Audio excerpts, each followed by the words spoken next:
Before Chris Reckling left for some time off, he dropped into the patio 10 for some landscaping advice from the guy who made that space possible. Take a look.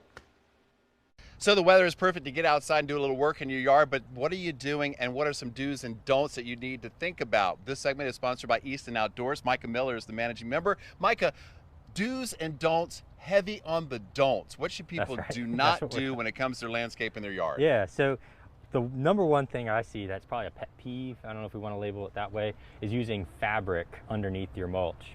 Frequently I see people, they pull out the mulch or they clean out their flower beds, they put fabric down, then put mulch over top of it.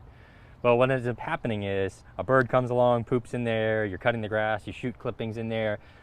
The grass seeds and all the weeds just still germinate right there in the mulch. And so you thought you put this fabric down to keep weeds from coming up from the ground, but they're not growing up from the ground, they're living in the mulch. Landscape fabric is there for a reason, and that is to keep the weeds out. And you're saying it doesn't. It doesn't. So what I would do instead is go over the bed, spray it with some Roundup or some sort of similar weed killer, then put down a pre-emergent, like Preen is a great example. There's a bunch of different ones, but a pre-emergent, and then you put your mulch over top of that. And you might have to reapply that pre-emergent in, like 6 months or whatever. Right. But that at least kind of keeps those weeds from coming up in the first place, because then when the seed comes in, lands in the mulch, it can't actually get into the soil because you have a pre-emergent barrier that granular stuff has kind of broken down, and it keeps the weed root from actually going into the soil.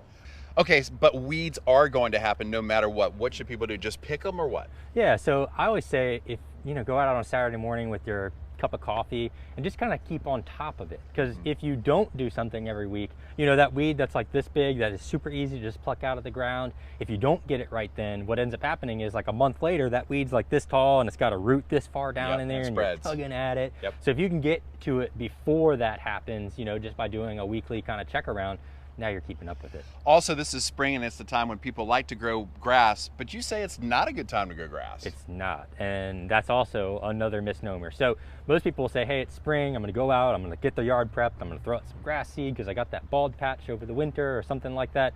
Wrong. This is the wrong time to plant grass, because fescue is what most people plant in this area. It's best to actually plant that in the fall because it needs the winter to kind of get its roots down in there to establish. If you plant grass right now, what ends up happening is it gets up, it looks great, and then the summer heat hits. And then you're out there watering it frantically, trying to get it to stay alive through the summer heat.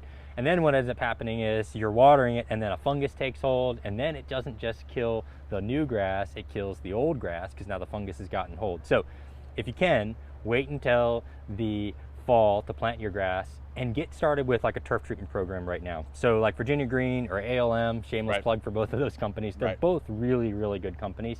Get them started now on your turf treatments. Get them with the weeds under control, and then when it comes time for fall planting, you'll be good. All right, real quickly, one last one. The mulch, the weed fabric is your pet peeve. Mine is mulch volcanoes. Oh yes, up a tree. It's terrible. Do not do that. Yeah, and then they end up dying because it, like where the tree comes down, there's a crown. This is where the trunk of the tree separates into the roots, and that's what goes down into the ground. If you cover that with mulch, that's one of the only places where there's actually oxygen exchange between the roots and the trunk. And so if you cover that up, you actually end up suffocating the tree. Right. And so if you have all that mulch piled up there and you can't find where the finger roots start on the base of the tree, clear that mulch away, get it out of there so that that tree can actually live and actually have an oxygen exchange between the roots and the trunk. Great advice, great do's, and lots of don'ts from Micah Miller from Easton Outdoors. Okay.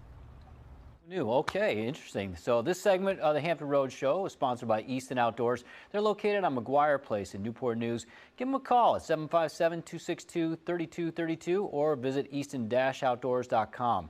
Check out more photos on social media for inspiration. They're on Facebook and Instagram at Easton Outdoors LLC.